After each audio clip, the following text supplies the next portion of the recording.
everyone again to the USA Launch webinar series.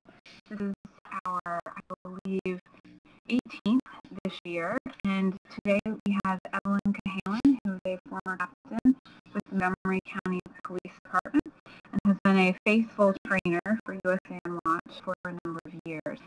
So I'm going to introduce her and let her continue and start with today's topic of crime prevention through environmental design or target hardening. And you can find a number of additional resources also on our website. So Evie? Well, good morning or good afternoon to everyone, depending on what part of the country you are in right now. I'm actually coming to you from beautiful Marion, Montana, where we're having beautiful weather, a gorgeous day, and it's about 65 degrees. So those of you on the East Coast are probably very jealous.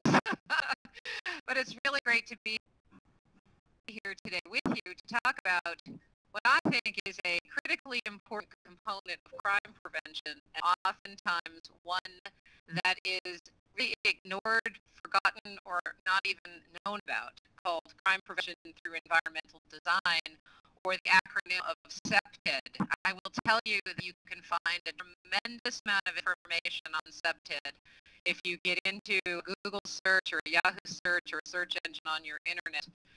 There's a tremendous amount of information about it, and as Robbie knows, I highly endorse people obtaining additional information on SEPTED in order to provide additional crime prevention in their communities, businesses, etc. I mean, it really applies pretty much to any area where you are trying to increase your or reduce your susceptibility to crime and increase your protection against it. So, with that being said, welcome, and I'm going to scroll through the slides, and you'll have an opportunity at the end to ask questions of both Robbie and I, and I'll try to provide you additional information I can while we're going through this. This will be probably about a 45-minute presentation. So what is SEPTED? Basically defined, SEPTED is the proper design and effective use of the built environment. It can lead to a reduction in the fear and incidence of crime and an improvement in the quality of life. So what does all that really mean? Basically, it comes down to manipulating your environment in such a way that it reduces the incidence of crime and reduces the fear of crime because people now feel more secure in their homes and their surroundings. You've probably wondered why some homes get burglarized and others don't in the same neighborhood, why some businesses get robbed and others don't, why some parks or public gathering places are areas of large volumes of crime, perhaps drug dealing, vagrant, and those sorts of things, and others are not. To be quite frank, all has to do with design of the home, of the business, and of the park or public facility. If you've ever gone into, I'll use Walmart as an example because I know it frustrates all of us. You get into a Walmart parking lot, and they have all these little median strips throughout the parking lot, which makes it very difficult to get in and out of the Walmart parking lot. Well, that is SEPTED. That is crime prevention through environmental design. Urban planners, when they design shopping centers and parking lots, use SEPTED as part of the process to design it in order to reduce the ability for, not for us to not be able to get in and out, but for bad guys and girls not be able to get in and out. Should they have some intentions to go in and rob the store, that sort of thing. As difficult as it is to get out of those parking lots, it's designed that way to slow down anybody who might be trying to get out of there quickly with bad intentions. So the next time you go into a parking lot and you're frustrated because you can't get around and there's all these little median strips you got to drive around, think about the positive side of that. The goal here is to reduce the incidence of crime. It actually does work, and it's very effective. So that's pretty much the basics of what SEPTED is all about. SEPTED's not a new concept. It's been around for a long time, but recently, I'd say in the last 15 years or so, there's sort of been a rebirth in the interest of it. You know, we all get very frustrated with the inability to protect our homes and businesses and properties from crime or being susceptible to crime, so we have to come up with some creative ways to do that. Really, SEPTED acknowledges we've known in law enforcement for a very long time that the way the physical space is designed and used will have direct bearing on crime. If you think historically back over in the early 90s, the crime rate in New York City was extremely high. And at the time, the police commissioner and the mayor of New York said, we got to do something about this. So what they started to do was redesign actually some of the neighborhoods, some of the ways the neighborhoods were used to prevent drug dealers from being able to enter a neighborhood from one direction and exit from the opposite direction. They put up barriers. They put up those large cement flower planters, those sorts of things in the middle of neighborhoods so that the drug dealers couldn't drive from one end of the street to the other and exit the neighborhood. It was very frustrating for the drug dealers then because they couldn't get in and out easily. So what happened? They stopped going into those neighborhoods and dealing drugs, and they went elsewhere. And unfortunately, we tend to displace crime sometimes unless everybody takes the same approach. But that's essentially what it is. It's just a way to change your physical space to make it more difficult for crimes to occur. Some basic concepts in their basic form are oriented primarily around the approaches we can take to make our environment more secure. What are some things that you can do around your home or your business in order to make it more secure? There's a direct link between good management, profit, and crime prevention, and they contribute to one another. And I'll explain that further. Unfortunately, we also talk about liability in these cases, and anybody who may be familiar with liability issues may be familiar with something called premise liability.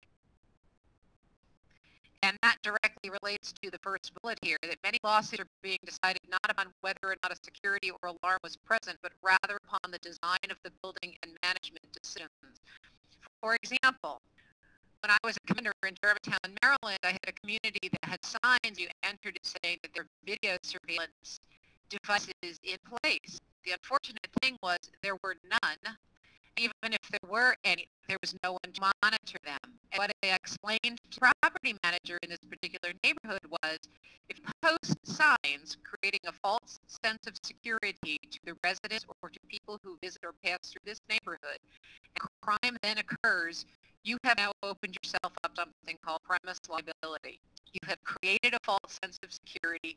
The people driving through the neighborhood think they are safe and that they can go through there safely without having to worry about being robbed or attacked or anything. And then when they are, you now have created that sense of false security.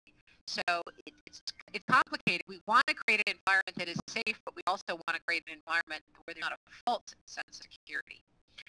Oftentimes with SEPTED measures, there are questions that are raised about the foreseeability of problems, financial reasonableness, and adequacy of the design. It's not terribly expensive to alter the environment, especially around your homes, in order to make your homes more resistant to somebody who might be trying to commit a crime there. It may be a little more complicated at a shopping center or a park or some facility like that.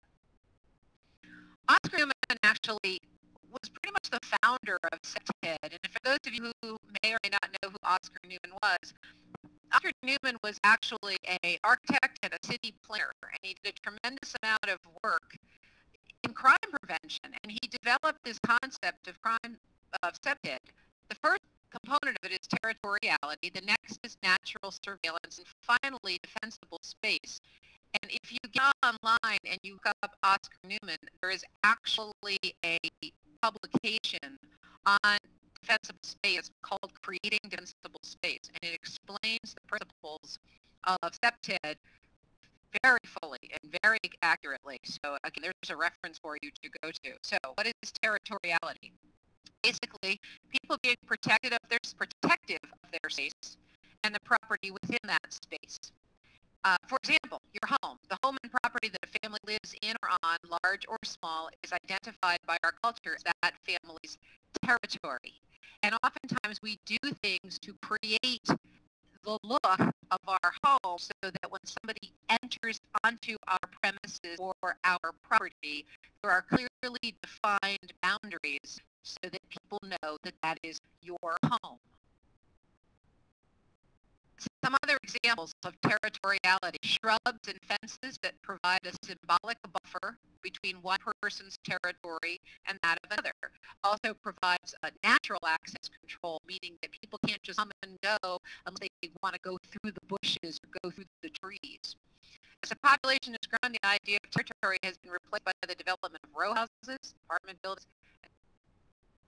and various high-rise structures, which can make it complicated to really truly define the idea of territoriality in multi-housing neighborhoods. However, it still is possible through SEPTED. Architects, designers, and planners have given little attention to crime control or the need for an individual or family group to identify its home site territory and the effect the concept of territory has upon crime. If you go back to my earlier question, have you ever wondered why some homes in maybe even your neighborhood have been broken into and others have not? A lot of that has to do with how the homeowners have defined their territory, whether they have fences, lighting, clearly marked signs or indicators saying that this home belongs to, Mr. and Mrs. Halen, for example. The way the bushes and trees are growing or placed around the home, creating that sense of territory. It's unfortunate that in law enforcement we have tended to not look at the concepts of SEPTED as much as designers and planners have done over the years.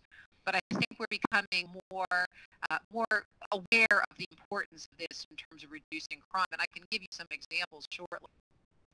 Site design. What does that have to do with? If the grounds around the building can be directly identified with a particular building and the residents of that building take a personal interest in the use and upkeep of that area, that plays a part in protecting it. Another thing that you might have heard of is something called the broken windows theory, where if in a neighborhood, for example, if the neighborhood is run down, if there are broken windows, if there are trees and houses and bushes and shrubs that just don't, that aren't well kept, those sorts of things, it creates a mindset of not just the people who live there, but if people who might have ill intentions may go in there, that nobody cares about this community. And because nobody cares about it, we can go in and do all these bad things. The way a person keeps their home looking, the way a whole community or neighborhood ensures that the grass is cut, lawns are mowed, bushes are trimmed, neighbors watch out for one another, all of those sorts of things, have a direct impact and are completely related to the idea of SEPTED. If you can identify the grounds around a building, even in a multi-housing unit like an apartment or a townhome development, something like that, signage, driving into a neighborhood and there's a sign that identifies that neighborhood from other neighborhoods. These are some examples of what site design does in order to create this territoriality and protected environment.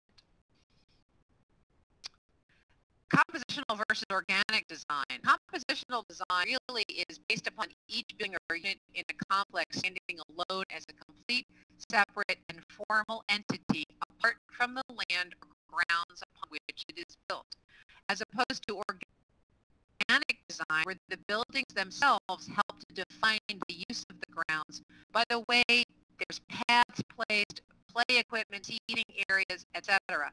This has proven to be very effective in involving citizens in crime prevention. And if you can think of areas where you've traveled perhaps or where you live, if you live in an apartment building where there's no clear definition of pathways going from building to building, if there are not places where people can congregate and sit, if there's no playgrounds, there are benches that parents or babysitters can sit and watch the kids. Again, this is creating that organic designed environment that makes it a safer environment where people can be watching out for one another. It creates gathering places that actually creates this natural surveillance of what is going on in the community, as opposed to communities where people go up a path into the front door, there's no way to access any other location in the complex, there's no other way to get through the neighborhood, and it creates this sense of compositional design where this building stands alone from everything else. And there is no gathering places, there are no benches or public places where people can sit and watch each other. There's a tremendous amount of books written on the way communities are designed and the way planners design buildings and apartment complexes, shopping centers, even neighborhoods.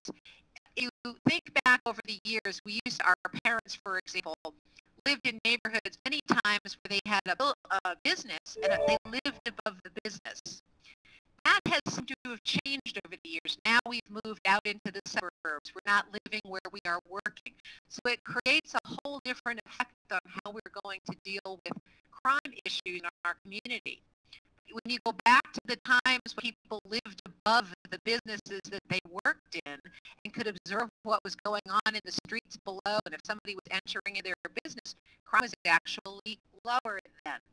Again, it just goes back to that whole concept of being able to watch and observe what is going on in your neighborhood, creating that natural surveillance. Street design. By the placement and closure or reroute of streets and traffic, the nature of a particular area can be changed and the crime rate reduced.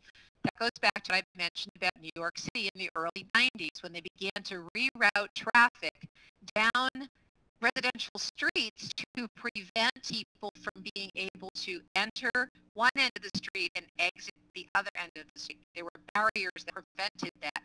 Those barriers prevented bad guys from being able to get in and out quickly when they were committing their crimes. So they got frustrated, they left. They stopped committing the crimes there. There's different kinds of barriers. There's real barriers. I mean, you can think of those as being walls or fences or real structures that prevent people from being able to go from one place to another without it being very difficult. And there are symbolic barriers. Lighting, for example. Walkways. Changes in textures of walkways from a public sidewalk to a pathway leading up to someone's home, for example, or a sidewalk and then that perhaps is cement leading onto a mulched path that goes into a park area. You can create a different barrier effect by changing the texture of the ground that people are walking on. The other thing you can do is you can direct people to go in certain places by placing those barriers, by placing those pathways and walkways. You'll see in some places where, for example, going into a park, and people, you can tell, walk across the grass area at one particular location. Well, but there's no pathway there. There's no formal pathway there. So oftentimes what planners will do is they'll go back and they'll put a formal pathway there because they'll see it. That's actually the way people are going to go. That's the path that people will use. So that they create that sense of this is the direction we want you to go in. Again, get back to real and symbolic barriers. Both real and symbolic barriers serve to inform an individual that he or she is passing from a public to a private space. Real barriers are more secure in terms of handling intruders, but it's not necessarily the only answer. It's sometimes much easier to create barriers that are much less costly than putting up fences and those types of things. All right, let's talk about natural surveillance. I've mentioned that a couple of times to you. Newman believed that having the ability to see or observe outside activity in some cases spurs people to report crime. Not only that, it also causes people who have bad intentions of perhaps not doing what they had planned on doing because they know that they will be observed. By providing opportunities for surveillance through the positioning of windows, relationships to stairs, corridors, and other outside, continual, and natural observation will be maintained, and crime will be deterred. If you think oftentimes in just the way your home is designed, or where your kitchen window often is, or where your living room window often is, your living room window, most cases, overlooks the street in front of the house. Our kitchen window oftentimes overlooks your backyard. Why? Provide surveillance, not only of your backyard, of perhaps your neighbor's backyard as well. It's not by accident that our homes are designed that way. Natural surveillance includes lighting and positioning of the areas and access paths surrounding and leading buildings. This facilitates surveillance by citizens and law enforcement. I'll go back to the community that I mentioned earlier, the one that had the video surveillance signs up when there was no video surveillance. I went in and I did a SEPTED survey. I'm a certified SEPTED specialist, and I went in and I did a SEPTED survey. I drove through the community during the day, and I went back and drove through the community at night to see what things in that community made it so susceptible to crime. And during the day, what I found was that as I drove down the streets through the neighborhood, it was a townhouse neighborhood, I drove through the streets, they had these beautiful pine trees. The unfortunate thing was that the pine trees grew all the way down to the ground, and the pine trees were placed in locations that prevented anyone from being able to see through the community, into playgrounds, into backyards, into parking areas, into public areas where people would be gathering. And guess where bad guys were? Bad guys were behind all those trees. The lights that had in the neighborhood were very low to the ground. And all the bad guys were doing was they were just removing the domes off the lights, removing the light bulb, putting the domes back, and there they were obscured. They could do anything they wanted to do, and but they couldn't be seen. They had fences all over the place, and I found it ironic that the fences had fences in places we shouldn't have them, and I'm talking about fences that you could not see through.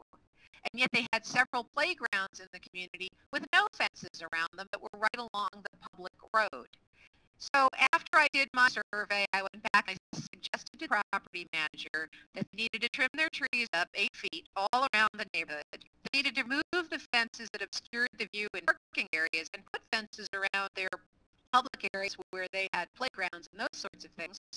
And they needed to remove any other obstructions or barriers and change the ability for anybody to be able to remove domes off the lights and remove light bulbs. So either lock them, put in new light structures, whatever that were higher. They did all this. Within about a month, they had made changes in this community, which within 60 days, we saw a 10% reduction in crime in that neighborhood. Now, that may not seem much, but this was a neighborhood that is crime-ridden. A 10% reduction in crime was the greatest reduction that neighborhood had ever seen, simply because the property manager went in and took the suggestions that we made and changed the environment to make it something where the bad guys, the criminals, could no longer hide. They would be seen, so they stopped committing at least 10% of the crimes that were occurring. So natural surveillance is very effective. Another method of surveillance is to design facilities so that people within them will naturally be able to view commonly used paths during normal household activities. Again, going back to where your kitchen window and your living room windows are. This aids the ability of people to watch the comings and goings of all visitors to a building. I mentioned kitchens. The example is when properly designed add to natural surveillance characteristics of homes. This is because the kitchen tends to be an area where significant amounts of time is spent, and residents are usually standing up so they can see through windows. Think about when you have visitors to your home. 90% of the time, everybody's in the kitchen. Because of that fact, there's a lot of opportunity for surveillance outside of kitchen windows into the community. Defensible space. Okay, I talked about this and talked about publication that Oscar Newman wrote several years ago called Creating Defensible Space. Defensible space is defined as a living residential environment that can be used by inhabitants for the enhancement of the quality of their lives. It provides for security for family, friends, and neighbors. For example, residential areas are the heart of a community. The whole idea of knowing your neighbor. Streets and homes should be designed to encourage interaction between neighbors. And say fences, good fences make good neighbors. But fences do not allow you to see what's going on in your neighbor's yard, to be able to observe if somebody's coming to someone's back door of their house or breaking into a window. We can look at it both ways, but quite actually, we need to be able to have clear access and view of what is going on in our communities. Natural access control is the use of walkways and landscaping to direct visitors to the proper entrance and away from private areas. Going back to what I mentioned earlier about separating your public sidewalk from the entrance to a park, oftentimes there will be signs, there'll be a change in the way the pathway is designed. It encourages people to use a particular path. Many people have paths. If you can see this home here on the left, there's a clearly defined driveway, and then oftentimes off of the driveway near the garage door is a path that leads up to the front door. The design is basically to encourage people when they get out of their car to not walk across their lawn, but to walk across their pathway. Many people are concerned about lighting. They're concerned that it's going to cost a tremendous amount of money to have lights around their homes and to have them illuminated, especially all night long. It really doesn't cost that much. And when you think about the value of protecting your home versus the cost of a few pennies on your electric bill every month, and remember, you also have to consider the costs of insurance.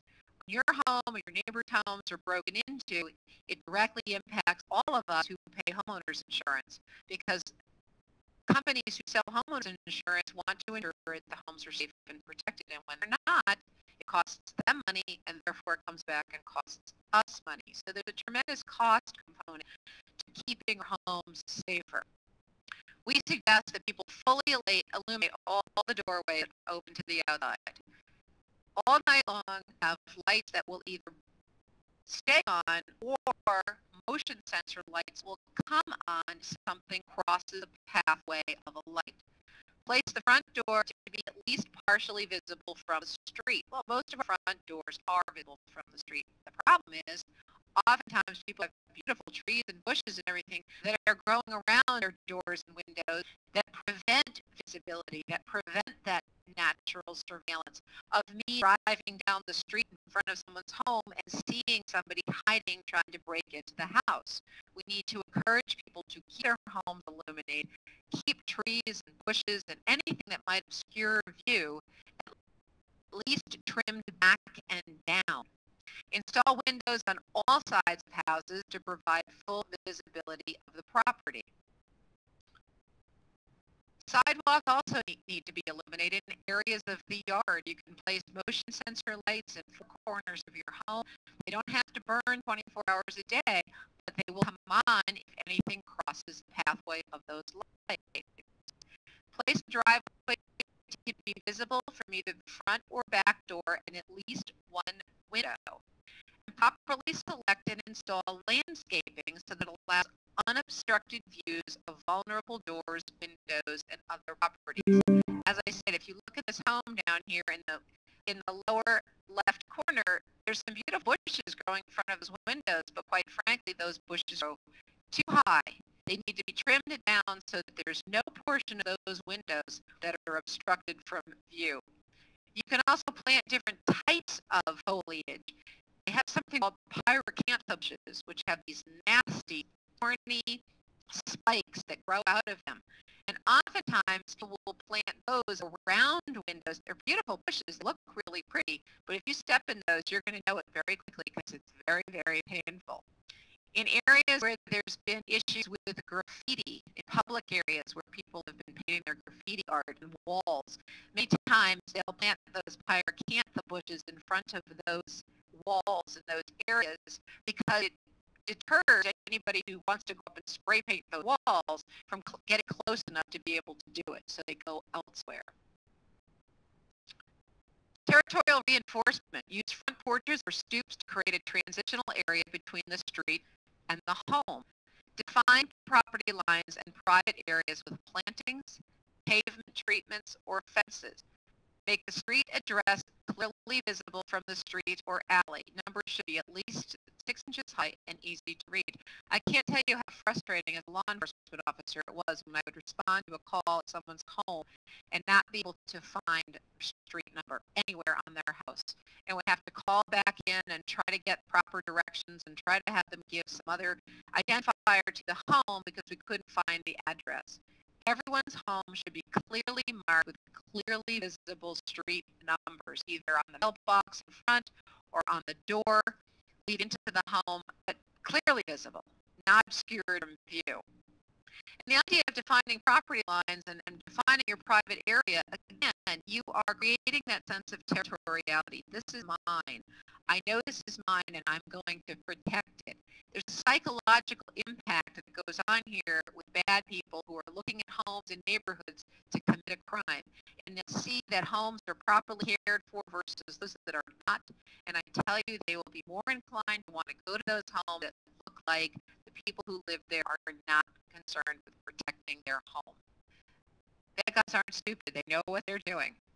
Maintenance. Keep trees and shrubs trimmed back from windows, doors, and walkways. Use exterior lighting at night and keep it all in working order. Again, you need to look at your home anytime and see, are my lights burning? Do they come on when they're supposed to? Do I need to readjust my exterior lighting so that it will come on if something passes in front of it?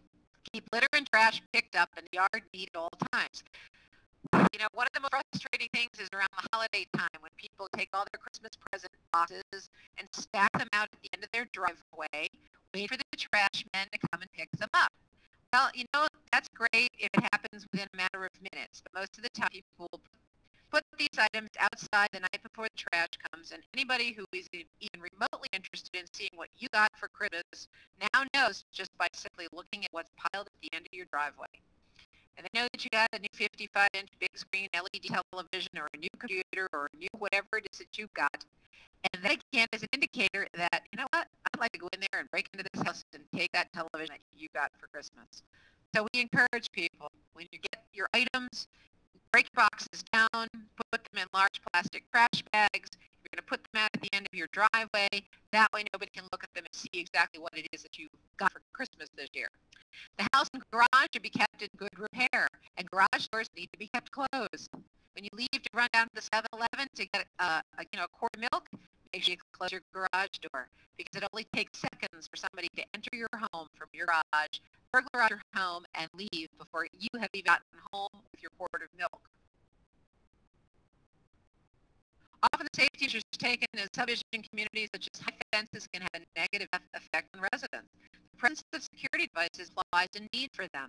It's kind of interesting. I got a phone call one time from a real estate agent who was very concerned because we had gone in and put up neighborhood watch signs and done neighborhood watch meetings, and we created this safe environment. And I said, yes, but don't you think there's another side to that? The other side to that is if people moving to this neighborhood are going to see that residents of this neighborhood are concerned about keeping their neighborhood safe. And it was kind of funny because she said she didn't think about it that way. We were just concerned about property values. Well, as a matter of fact, it had a positive impact on the neighborhood in selling homes, not a negative impact. But again, sometimes people can go to extremes. If you look at this picture here with the very large fences, a wire around them and everything else, that does create an image. It certainly looks secure. On the other hand, we don't necessarily have to take steps as extreme as this in order to be able to protect our home and our environment. Septic guidelines, when applied to neighborhoods, can create a safer environment. For example, streets designed with gateway treatments, roundabouts, and other traffic calming devices establish territories and discourage cut-through traffic. What's traffic calming device? Speed bumps. You see them in many neighborhoods now to slow traffic down, and it has prevented many accidents and deaths, especially of children who tend to run into streets or play in streets in residential neighborhoods. It slows traffic down. And these are good, positive ways to increase safety in your neighborhood. By keeping public areas observable, you're telling potential offenders to think twice before committing crime. Criminals prefer low-risk situations, and public visibility increases the chances that the perpetrator will get caught. Bad guys don't want to get caught. They want to get away with whatever it is that they are doing and escape without being seen. Our goal here, by talking about crime prevention through environmental design, is creating an environment that is discouraging to anyone who might want to commit a crime in that neighborhood or in that area. If they can be seen, chances are they will go someplace else. Step 10 is simple. It's not rocket science, it's not complicated, and quite honestly, it's not expensive. You can implement at very low cost, and it has a much more positive effect on residents than gates and bars and all those things we don't like to see that makes it look like it is a high crime area. Natural access control. Limit access without completely disconnecting subdivision from adjacent subdivision. Design streets to discourage cut-through or high-speed traffic. Again, roundabouts now are being used extensively in residential neighborhoods and communities. For a long time, they had four-way intersections, but now they're creating more of the roundabout scenario. Cut-through streets, one-way streets, those sorts of things that prevent or reduce the chances of people being able to speed quickly or go quickly through a neighborhood. Again, just for safety reasons. Install paving treatments, plantings, and architectural design features such as a columned gateway to guide visitors to desired entrances and away from private areas. Signage is extremely important. Install walkways in locations safe for pedestrians and use them to define pedestrian boundaries. Another example of a neighborhood that was in my district had problems with kids and people, adults, everybody drinking on the basketball courts. They were coming to the basketball courts, playing basketball all hours of the day and night, and they were drinking beer and they were using profanity, and it was a really bad environment in this very nice residential neighborhood. Directly adjacent to this basketball court, directly adjacent to it, was a tennis court. The tennis court had no crime issues on it. Nobody was drinking on it. Nobody was partying on it. Nobody was playing on it, using it in a way that wasn't intended. What was the difference between the two?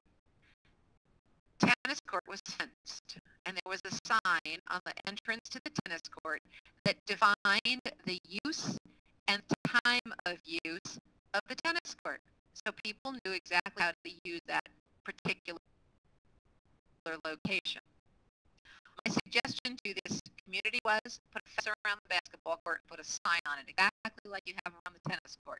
That cost a little bit of money. They kind of, griped and complained about having to do it. But the neighbors were really tired of this because they couldn't use basketball courts. So they did. They put up a fence, they put signs, and the problem completely went away. They had no more issues of people drinking, partying, and using profanity and using the basketball courts in an inappropriate manner, simply because of a fence and signs. In terms of natural surveillance, you want to avoid landscaping that might create blind spots or hiding places. Again, keeping the bushes and all trimmed down. Locate open green spaces and recreational areas so they are visible from nearby homes and streets. Use pedestrian scale street light in high pedestrian traffic areas to help people recognize potential threats at night. Again, lighting is critically important. On residential streets, in communities, around business, it doesn't make any difference because lighting creates the ability to see anything that might be going on, to include crime.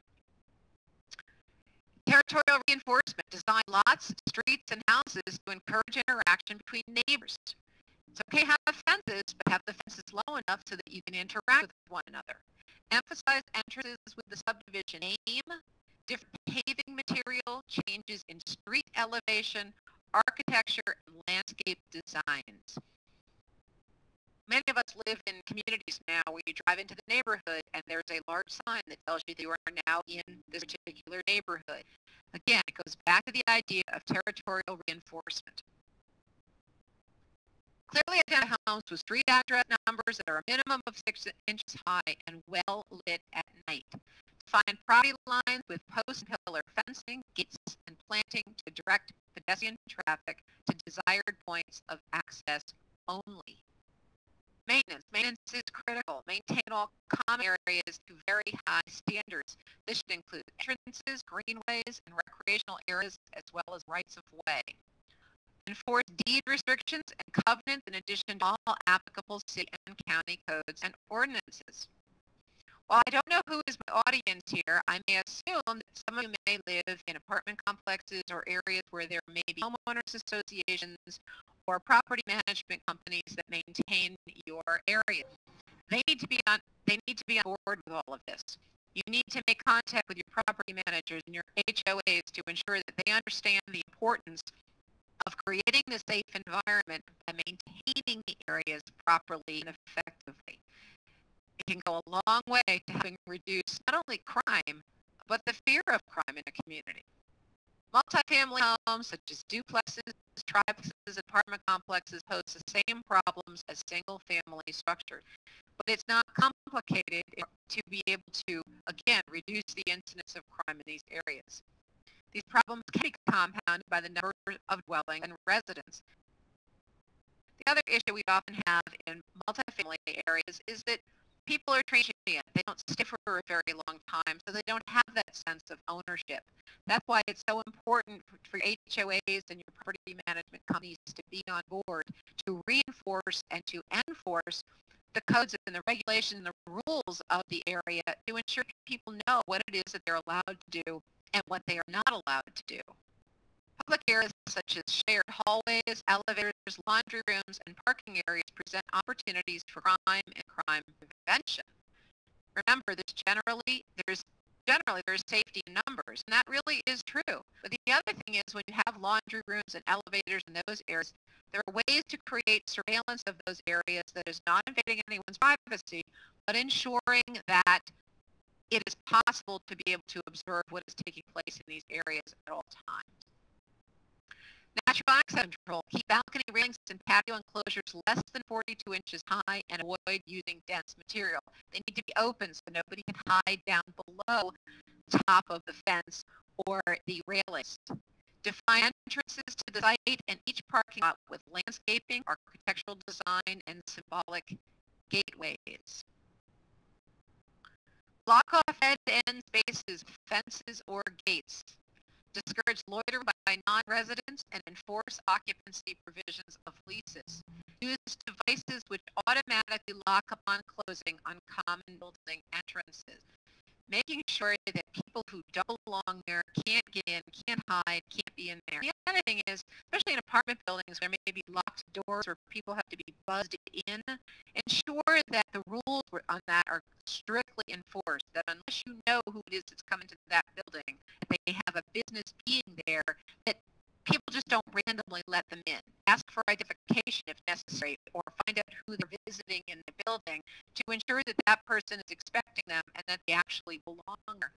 But again, reinforcement of the rules can go a long way to provide safety. Hallways should be clearly illuminated. Allow no more than 4 apartments to share the same entrance. Individual entrances are recommended. Centrally locate elevators and stairwells where many users can watch them. Limit access to the building to only 1 or 2 points. Again, access control is very important. The more places that people can get in, the more likely people will get in. And I stay in hotels a lot because I travel a lot, and I cannot tell you how many times I've gone up to the front desk in a hotel where there's an exterior door that says you must use your room key to enter the door, but all I did was just pull the door and it opened wide. And I've gone to the desk and I've said, you're supposed to have access and control to this building. I was able to walk in and I'm staying here, which means that someone who is not staying here is able to walk in too. Going back to the issues of liability, it creates liability when these rules are not strictly adhered to. In terms of natural surveillance, design buildings so that exterior doors are visible from the street or by neighbors. Use good lighting at all doors that open to the outside. Assign parking spaces to residents and don't put their unit number on it, because that way people know whether they're home or not.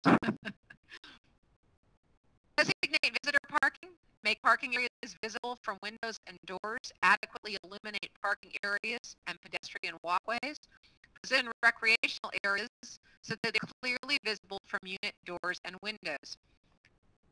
Many of our multi-family areas have parks or playground areas. These need to be in locations where anybody can observe what is going on in those locations to ensure that they are being used properly and that the kids that are playing on them are safe. We want to create that natural surveillance from anywhere so that people can make sure that nothing bad is going on in the locations. We've got to protect kids. Screen or conceal dumpsters.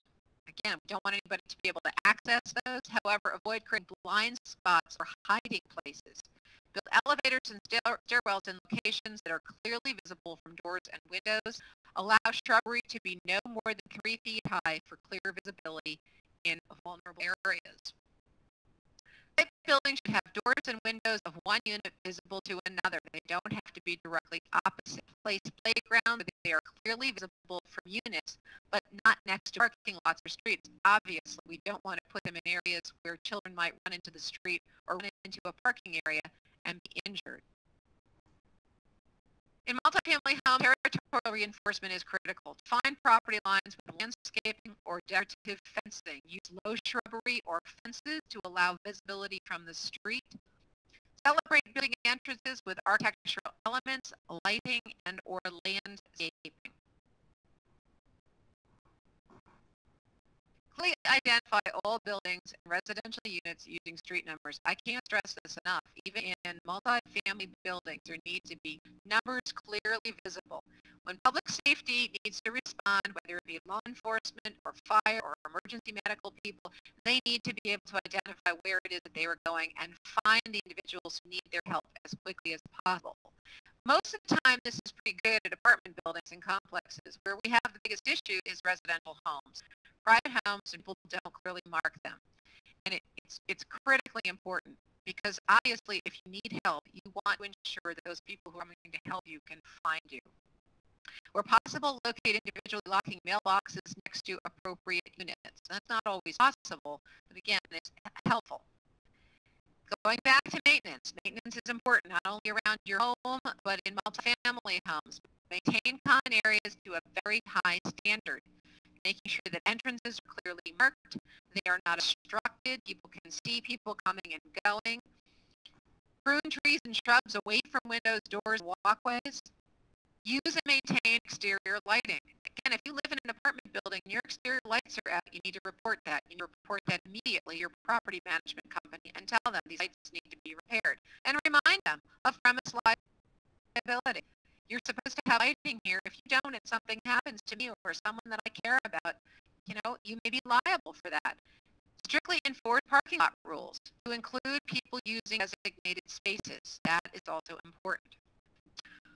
Folks, I know I went through this really quickly, and while I don't like to read the slides, there's a tremendous amount of good information in these slides, which will be made available to you from the National Sheriff's Association and USA on Watch.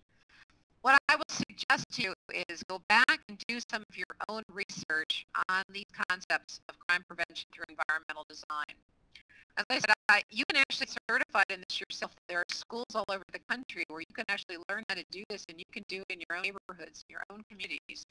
And go out and do step-TED surveys. But what I'll suggest to you is, feel like a bad guy. Today and tonight, take a look at the structure around where you live, whether it's a private residential home, or whether you live in an apartment building or complex. Go out during the day and just look at it and think like a bad guy. If you were a bad guy, is there anything here, is there anything that I see or that I don't see that would make the person who lives in this house, in this residence, susceptible to crime? Look at lighting, bushes, the structure itself, hiding places, all of those things. Think like a bad guy. And then do the same thing at night. How well is it lit? Can someone approach this residence without being seen? Am I actually safe here, or are places where someone could hide when I'm walking up to my front door where I wouldn't be able to see them, but they would be able to harm me or get into my home? Think like a bad guy. If you can think like a bad guy, you'll be much safer where you live, work, play, all those things, because you'll be thinking the way that person would think if they wanted to get in and do some harm to you. And then take the steps that you need to take, which are not expensive. You can buy trimmers for your bushes. You can buy light bulbs at your local grocery store. Make sure you have good lighting, your bushes and trees are trimmed. There's easy access to and from your property, clearly defined boundaries. Make sure your properties are maintained well. And I tell you, it will honestly have a significant impact on how bad guys and good guys look at how safe you are in your environment. Folks, I thank you so much for participating in this. Robbie,